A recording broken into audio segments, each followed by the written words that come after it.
अस्सलाम वालेकुम एवरीवन, कैसे हैं आप सब? उम्मीद करती हूँ आप सब ठीक होंगे, खैरियत से होंगे। मैं भी ठीक हूँ, बोले तो ठीक हूँ। आप सुन रहे हैं मोहब्बत हो गई। जहाँ से जोड़ा था वहीं से स्टार्ट करते हैं, जहाँ इशिका कह रही थी।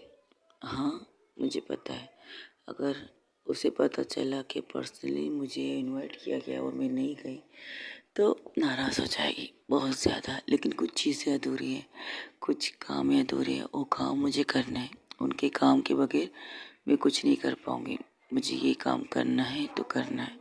वहाँ जाने से ज़्यादा उसकी खुशी में मैं सबसे ज़्यादा खुश हूँ। आज जिस कंडीशन में उसे देख रही हूँ ना, मैं उसी चीज़ में देखना चाहती थी, उसी लिए उसकी फ्यूचर में देखना चाहती थी। वो खुद के लिए कुछ है, वो कामयाब है, वो बन सकती है, वो देख रही हूँ मैं। आज उसे मैं पहली दफ़ा इशिका की दुल्हन देख रही हूँ। जब से वो वहाँ गई है सिर्फ रोई थी, रोई है और रोई रहेगी। लेकिन आज उसने ये क्यों किया मुझे नहीं पता। बस इतना जानती हूँ, आज वो शायद खुद को मिसेस अय्यर बताने वाली है। लोग देखो किस तरह उसके चारों तरफ गिर्द गिर्द गोल गोल घूम रहे हैं, उसका इंटरव्यू लेने के लिए, उससे बात करने के लिए। लेकिन उसकी नज़रें मुझे ढूंढ रही हैं, उसकी नज़रें फ़ोन पर टिकी है कि मैं उसे कॉल करूँगी, सब कुछ करूँगी। लेकिन यार, वो खुशी उसकी है और वो उस खुशी के हकदार है वो लोग जो वहाँ बैठे हैं, उसके मॉम डैड। पहले उन्हें कॉल कर लेना चाहिए, फिर मैं कॉल करूँगी। अच्छा, वो लोग कर भी रहे हैं देखो, और बात भी कर रहे हैं, और वहाँ उसके चेहरे पर वो स्माइल। यही चीज़ तो मम्मा पापा क्यों नहीं गए, आप लोग क्यों नहीं आए? वही दूसरी तरफ रुई जब फ़ोन उठाती है कहती है दिस नॉट फेयर, आप लोगों को तो आना चाहिए था, कम से कम आपकी बहू नहीं आ रही तो आपको तो मुझे विश करने, मुझसे मेरी इतनी बड़ी अचीवमेंट में आना चाहिए था मॉम डैड। अच्छा, ज़रा देखो पीछे। और जैसे ही पलटती तो देखती वहाँ पर उसके मॉम डैड खड़े हैं। हाँ, उसके लिए सरप्राइज था।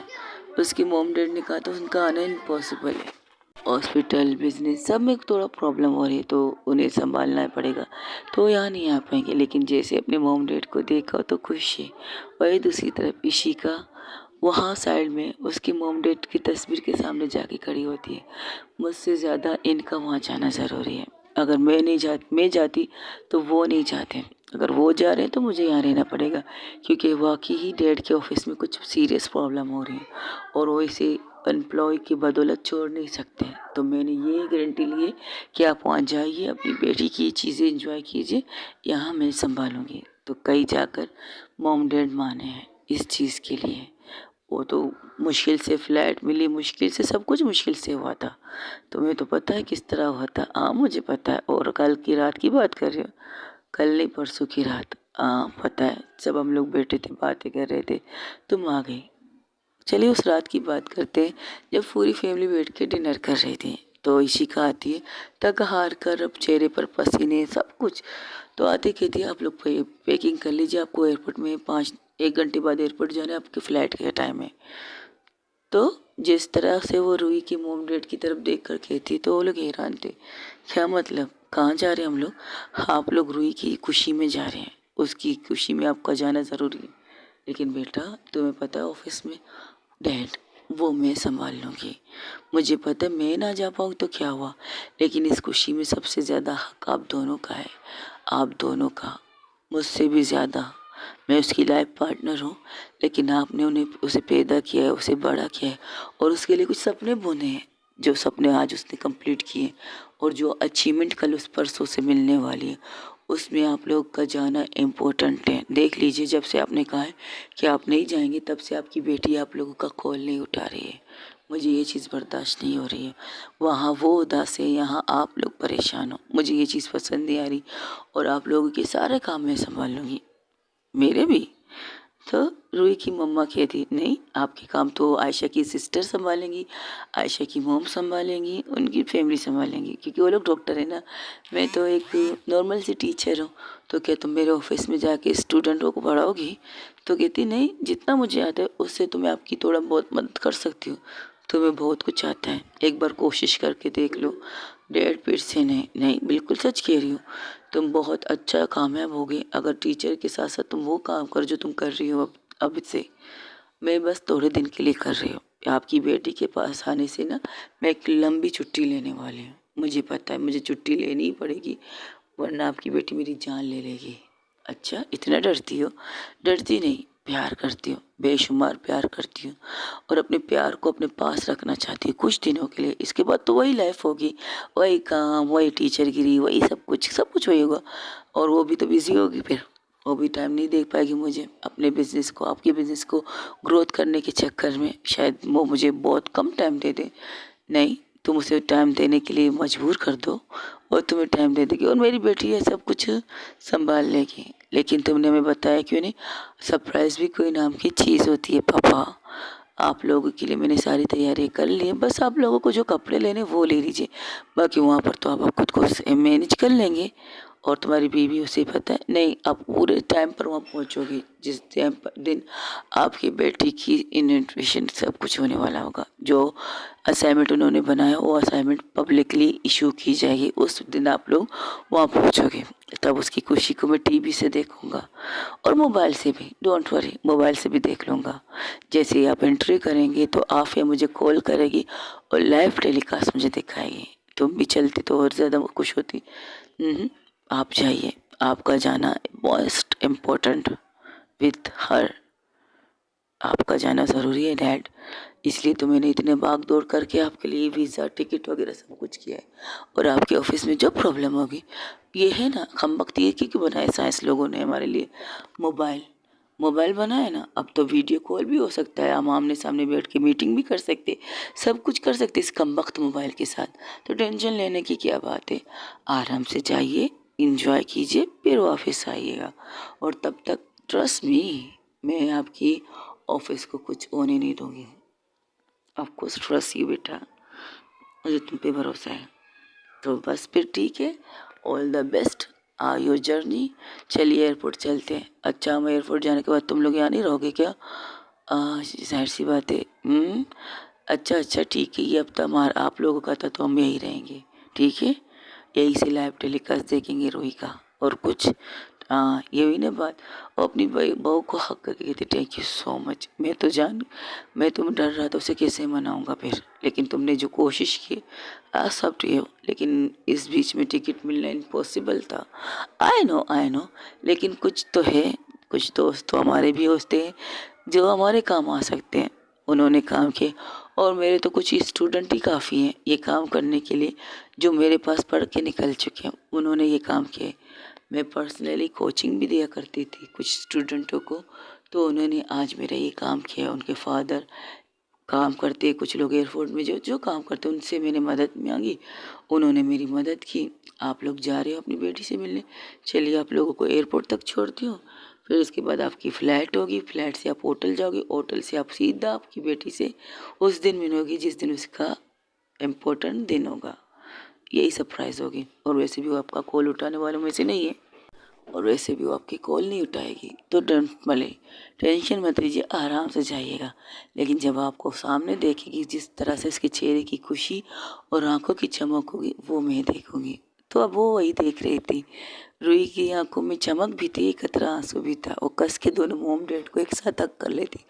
दिस नॉट फेयर, ऐसा कोई सरप्राइज देता है? अच्छा, ऐसा भी कोई अपनी मॉम डैड के साथ करता है? कॉल नहीं उठा रही, बात नहीं कर रही, मुझसे नहीं कर रही हो, रूही से नहीं कर, इशिका से नहीं कर रही हो, क्यों? इतनी बड़ी खुशी है तो आप लोग मेरे साथ क्यों नहीं थी? अब तो आ गए ना। कब आए हो? एक दिन हो चुके मैं आए हुए। This not fair. अरे भाई, मुझे कुछ मत कहो, ये सारी तैयारियां तुम्हारी बीबी ने की हैं, उसे कहो जो कहना है। अच्छा, तो उन्होंने ये सब कुछ किया है, आप आने वाली नहीं थी? सच कहो तो शायद नहीं। जिस हाँ, जो चीज़ थी उससे यही तो लग रहा था कि हम नहीं आ पाएंगे, लेकिन thank God to Ishika. Ishika ने सब कुछ किया तुम्हारे मॉम डैड के आने के बंदोबस्त। और वो खुद क्यों नहीं आई? तू मेरी जिंदगी है, तू मेरी बंदगी है, तू ही मेरी आखिरी ख्वाहिश, तू ही जिंदगी है, तू मेरी हर खुशी है, तू अब इशिका जैसे रूही पूछती तो वहाँ पर आवाज़ गूंजती एक सिंगिंग की, गाने की। गाना जो चारों तरफ गूंज रहा था, सब वहाँ पर खामोश हो जाते हैं उस गाने को सुनने के लिए। हाँ, गोरों के तो समझ में नहीं आ रहा, लेकिन जो इंडियन जो जानते हैं ये गाना हिंदी में है, सब लोग जानते हैं, चाहे वहाँ पाकिस्तानी हो, उर्दू हो, बांग्लादेशी हो, सब लोग जानते हैं। मैं वो गाना इस फिर से कहती हूँ, तू ही मेरी आखिरी ख्वाहिश, तू ही बंदगी है, तू तू मेरी जिंदगी है। पहली नजर का एहसास है तू, पहली नजर का एहसास है तू, तू ही जीने की वहीन, तू ही आस है तू, तू ही मेरी सारी खुशियाँ, तू ही बंदगी है, तू मेरी जिंदगी है, तू मेरी हर खुशी है। रूही यहाँ वहाँ देख रही तो उसे लगा था शायद इशिका आ चुकी है, लेकिन चारों तरफ देखती तो माइक पर ओ लोड पर वो गाना लग रहा था। तो थोड़ा सा उदास होती है, लेकिन उसके चेहरे पर खुशी होती है। बस वो गाना थोड़ा सा था, फिर बंद हो जाता है, फिर लोग अपनी चीज़ें फिर से करने लगते हैं। तो उसकी मोम कहती देख लो तुम्हारी बीबी, तो उसके चेहरे पर एक बड़ी सी स्माइल आती है। तो दूर से वो क्या मतलब, दूर से तो दूरी से देख रहे हैं। आयशा कहती है ये वैसे इशिका, ये लोग अंकल आंटी से क्या बात कर रहे हैं जिससे उसके चेहरे की स्माइल जा नहीं रही है, बढ़ से बढ़ती जा रही है। ऐसा क्या कह रहे हैं अंकल आंटी उसे? आई डोंट नो, मुझे नहीं पता। वैसे क्या गाना चुना तुमने एम वक्त पर? हाँ, जब तुम्हें लगा वो तुम्हारे बारे में पूछने वाली है, तुमने ये गाना गा लिया। तुमने थोड़ा शॉर्ट नहीं गाया? अबे मैं एक टीचर हूँ, मुझे संगीत इतनी नहीं आती जितने लोगों को आती है रोमांस करने के लिए। वो तो बस 3-4 टूटे फूटे शब्द मैंने बोल दिए, मैं क्या करती? उसे मनाना भी तो है। हाँ, वो तो फिर ये गाना का है, कौन सा मैं गाऊँ? हमसे रहोगी क्या हमेशा खफा, माफ भी कर दो जाना, मान तो ली है हमने अपनी खता, माफ भी कर दो जाना, देखो ये गुस्सा छोड़ो अब तुम ये किस्सा छोड़ो, देखो ये गुस्सा छोड़ो अब तुम ये किस्सा छोड़ो, हम है शर्मिंदा हमसे गलती होगी आइंदा, हमसे रहोगी क्या हमेशा खफा, माफ भी कर दो जाना। क्या बात है। हाँ, हमारी वाली भी तो नाराज़ है, उसकी आवाज़ भी उसकी आवाज़ भी सुनाई दे रही थी जो इशिका उससे कह रही थी। तो कंटिन्यू, हाँ कंटिन्यू तो करना पड़ेगा। इससे आगे क्या, ये समझ में नहीं आ रहा यार, इससे आगे क्या है? मुझे क्या पता, तूने जहाँ से छोड़ा वैसे फिर से रिपीट कर ले। नहीं, इससे आगे भी कुछ होता है। तो इशिका कहती है मान भी जाओ तो जब मेरी कसम है, कैसी ये जिद है कैसा सितम है, मुड़ के देखते नहीं यार, दिस नोट फेयर। एक तो पार्टनर नाराज है, ऊपर से गाने भी हमें नहीं आते। कैसे बेशरम इंसान है हम लोग। हम टीचर हैं इसलिए बेशरम है, हम टीचर हैं बेशरम नहीं हो सकते। तब उनको वीडियो कॉल पर लेती है हीमा वीडियो कॉल पर लेती है, तो वहाँ पर स्क्रीन पर इनकी चीज़ें दिखाई दे रही थी। तो फिर क्या करें, कोशिश करते हैं देखते आ जाए। ठीक है, आधा मैं गाऊंगी आधा तू गा ले। कि 1 मिनट हम दोनों आधा आधा क्यों गाएं?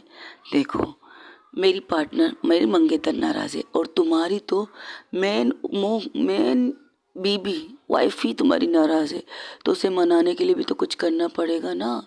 तो इसी गाने को रिपीट करते कोशिश कर लेते, तोड़ मरोड़ के बेसुरी आवाज़ में गा लेते हैं। ऐसा तो नहीं है ना कि उन्हें पसंद ना आए। हाँ, पसंद ना भी आए तो भी चलेगा, लेकिन उन्हें तो लगेगा तो सही ना। हम जैसे प्यारे इमोशनल बच्चे मजबूरी में उनके पास नहीं है, वरना उनके पास तोड़ने के लिए जाकर भी तैयार होने थे। और हमें पिले भी तो 2 टिकट थे, और तुम्हें 2 टिकट में अपने सासू ससुर को भेजना था तो तुमने भेज दिया। अब तुम इस बात को क्यों पकड़ के बैठी हो? ओ, तुम गई थी 4-5 टिकट लेने के लिए, मेरे लिए भी गई थी, खुद के लिए भी गई थी। अब उन्हें बताएगा कौन? हम दोनों ही तो एक दूसरे से बातें कर रहे हैं। तुम्हें गाना गाना है तो गाला गा ले, मेरा सर मत खा, ठीक है? हमसे रहोगी क्या हमेशा खफा, माफ भी कर दो जाना, मान तो ली है हमने अपनी खता, माफ भी कर दो जाना। देखो ये किस्सा छोड़ो, अब तुम ये किस्सा छोड़ो, देखो ये गुस्सा छोड़ो, अब तुम किस्सा छोड़ो, हमें शर्मिंदा गलती होगी ना आइंदा, हमसे रहोगी क्या हमेशा खफा, माफ भी कर दो जाना क्या। अब तुम गाओगी, तुम मनाओगी अपनी बीवी को, तुम्हारी कड़ी है।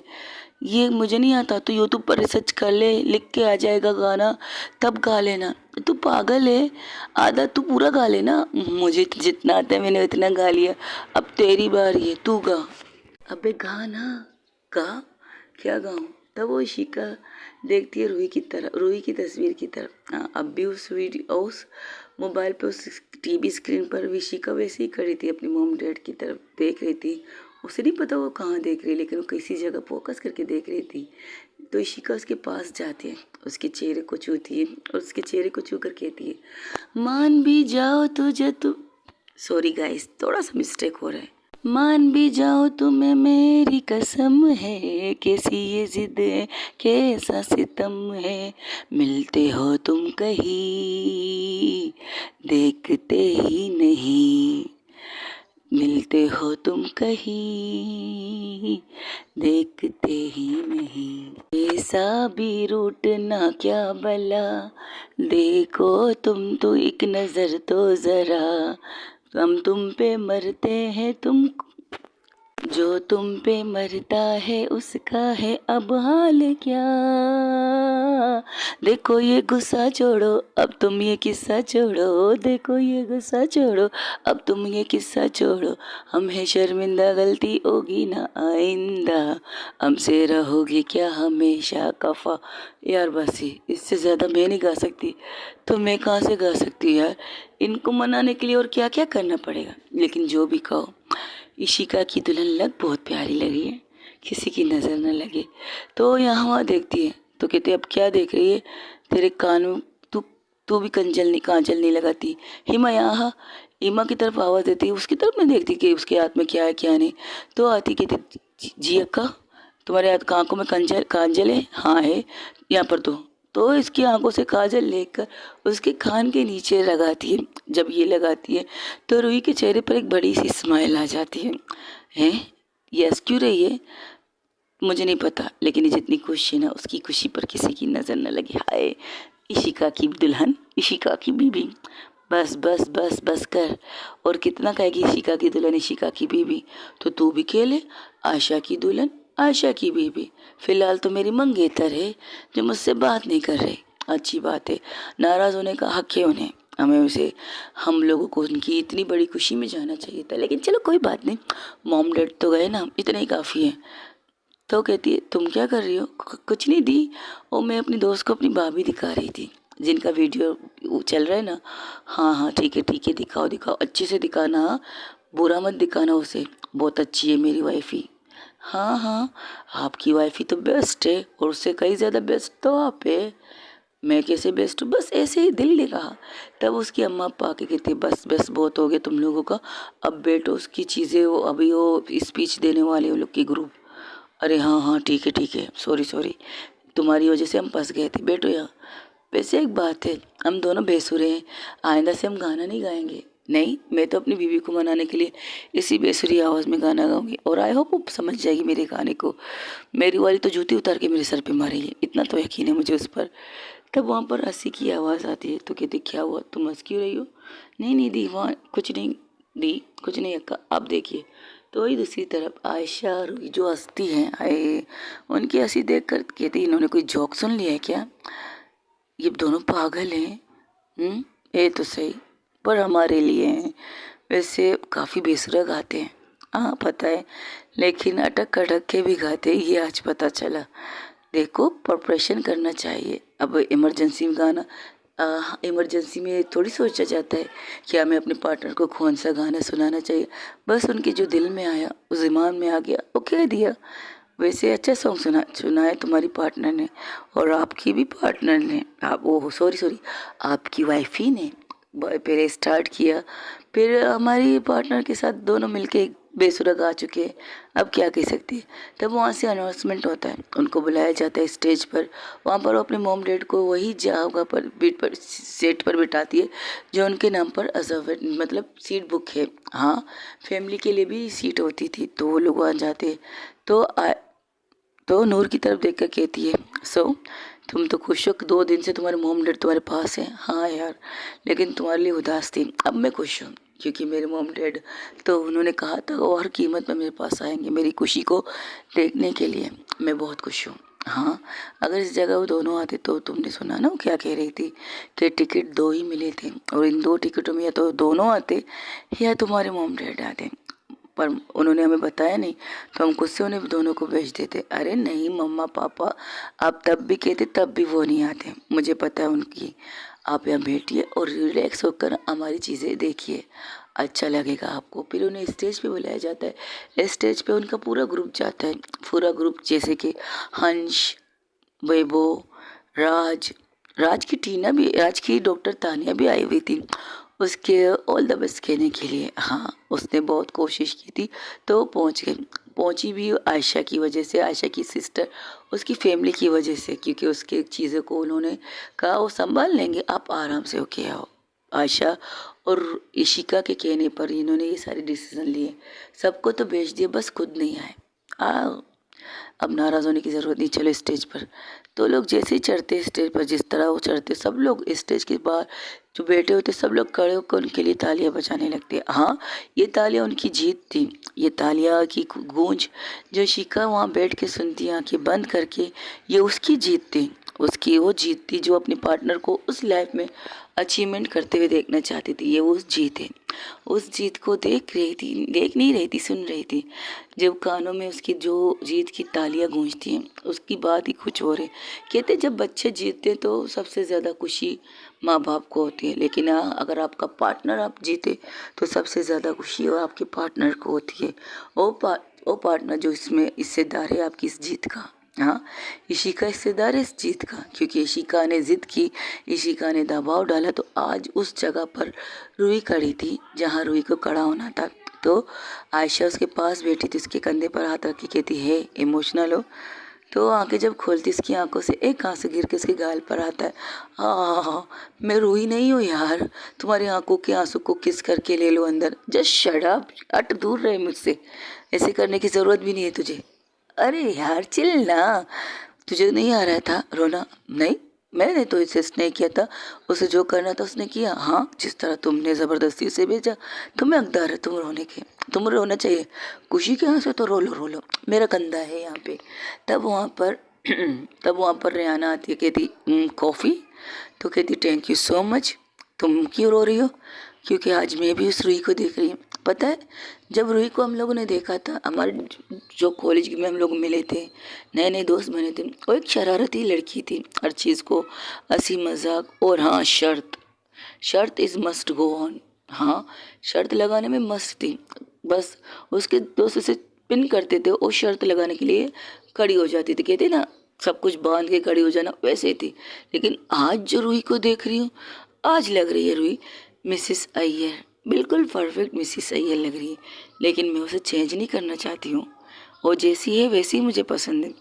उसकी हंसी, उसका मजाक। हाँ, एक लिमिटेड शर्त लगाना चाहिए। हाँ, जब से उसने वो लिमिटेड शर्त लगाई, इसके बाद तो शर्त लगाना ही छोड़ दिया। कौन सी शर्त की बात कर रही हो तुम? अरे मैम, वो किस वाली शर्त जो रेस्टोरेंट में, तो तुम थी उस वक्त, लेकिन तुम तो नहीं थी। लेकिन उस वक्त उस होटल में हम भी फैमिली के साथ लंच करने गए थे। ओहो, लंच या डिनर दोनों समझ लीजिए। हमारा लंच था तो डिनर तक पहुंच ही गए थे हम लोग। समझ गई समझ गई। तो इशिका लाल हो जाती, कहती हाय मैम, आप इस तरह लाल हो रही है जैसे कि वो आपकी फर्स्ट किस थी। अरे मत पूछो मत पूछो, मेरी दोस्त की फर्स्ट किस थी, सबके सामने रूही ने ली थी। जस्ट शट अप, बस भी करो। सच में मैम, आपको आज तक किसी ने किस नहीं किया था? लेकिन आप तो क्या, ए हेलो हेलो हेलो, हम बूढ़े नहीं हैं। हाँ, हम बूढ़े नहीं हैं, तुम लोगों की एज के हैं।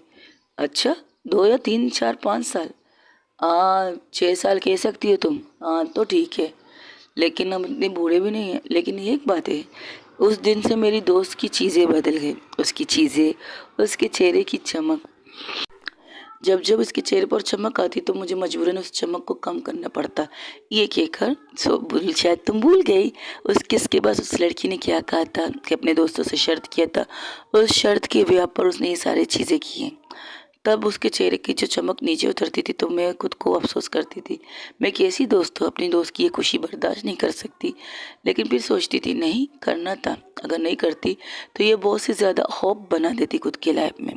ये चीज़ सही नहीं है और घर में तो इसके वैसे भी टर्नअप चल रहा था, तो इस चीज़ को मुझे तोड़ना पड़ा। लेकिन थैंक गॉड आज जिसने तुम्हें किस किया, तुम्हारी पहली मोहब्बत, तुम्हारी पहली किस, वही तुम्हारी पार्टनर है। पार्टनर नहीं कह सकते, बीबी। दोनों एक साथ नहीं, 3 लोग एक साथ बोलते हैं। डॉक्टर रेहाना की गर्लफ्रेंड भी एक साथ बोलती है। तो इशिका का चेहरा लाल लाल हो चुका था। रूही जो मोबाइल से ये सारी चीज़ें देख रही थी, वो देख रही थी कि किस तरह से इशिका को ट्रीस किया जा रहा था और इशिका कुछ ना कहकर बस खामोशी से लाल पीली हो रही थी। तब उसके पास नूर खड़ी थी। नूर कहती क्या बस भी कर, हमें स्पीच देना है, तुम लोग दो। मेरी स्पीच मेरे सामने है, जो मुझे दिखाई दे रही है, तुम लोग करो, मैं आती हूँ। अरे तुम्हारे बगैर अधूरे हैं।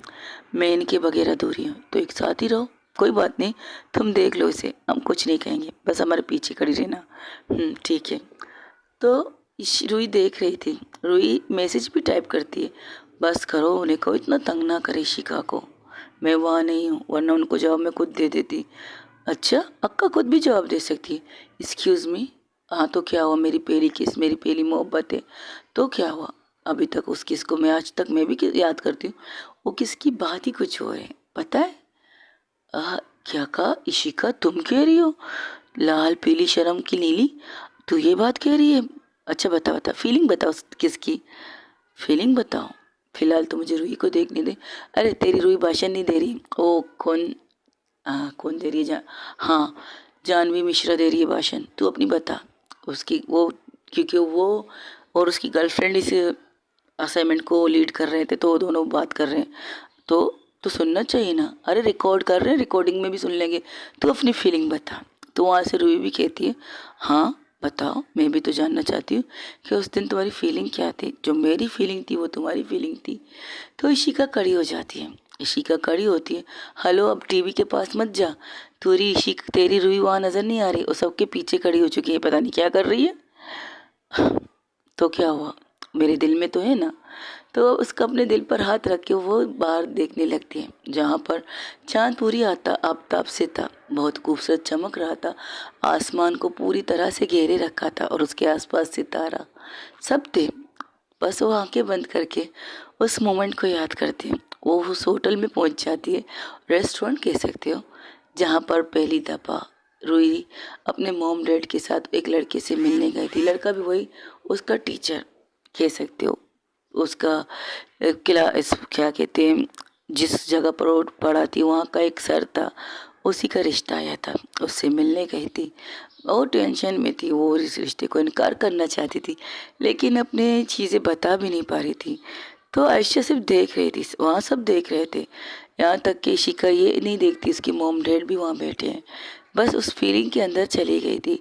तो उसकी मॉम डैड कहते लगता है हमें रूम में चलें, वहाँ पर अपनी टीवी देखती। तो कहते नहीं, मुझे अपनी बेटी की फीलिंग सुननी है और मुझे ये अंदाज़ा लगाने दो कि मैंने अपनी बेटी के साथ क्या किया है, क्या इतनी बड़ी तकलीफ दी है उसे। तो इशिका जब आंखें खोलती है तो उसकी आंखों में एक चमक थी।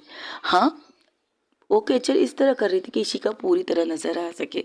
हेमा और मोबाइल के साथ उसी जगह पर जाके खड़ी थी जहाँ पर इशिका ने अपनी आंखें बंद की। जब आंखें खोली, उसकी आंखें की चमक देखकर रूही एक पल के लिए चुप हो जाती है, बिल्कुल खामोश, और उन आंखों को छूने लगती है ये चमक। जब आयशा की तरफ देखकर कहती है तुम मेरी आंखों में क्या देख रही हो, आयशा चुप हो जाती है और कहती है मैं क्या देख रही हूँ, क्या मतलब। पता है, मैं जब गाँव गई थी तो बस ये सोच रही थी कि किस तरह से इनकार करो, किस तरह से मॉम डैड से कहूँ मुझे ये शादी नहीं करनी, मुझे ये चीज़ें नहीं करनी, मुझे ये चीज़ें अच्छी ही नहीं लगती। लेकिन खामोश थी, चुप थी, बिल्कुल चुप, कुछ नहीं कह पा रही थी। बस पिछले स्थिति में क्या कहूँ क्या ना कहूँ, कुछ भी समझ में नहीं आ रहा था। बस इतना था कि मैं खामोश थी। कुछ नहीं, लेकिन हवा के झोंके से, जैसे कि मेरी दुनिया को हिलाने के लिए किसी ऊपर वाले ने उसे भेजा। आते ही जिस तरह मुझे पकड़ के खड़ा किया और जिस तरह मेरे होंठों पर अपने होंठ रखे, वो एहसास, उसे मैं लफ्ज़ों में बयान नहीं कर सकती। उस एहसास को महसूस करते हैं ना, तो मेरे जिस्म की एक एक चीज़, एक एक अंग से एक अजीब सी फीलिंग निकलती है। उस फीलिंग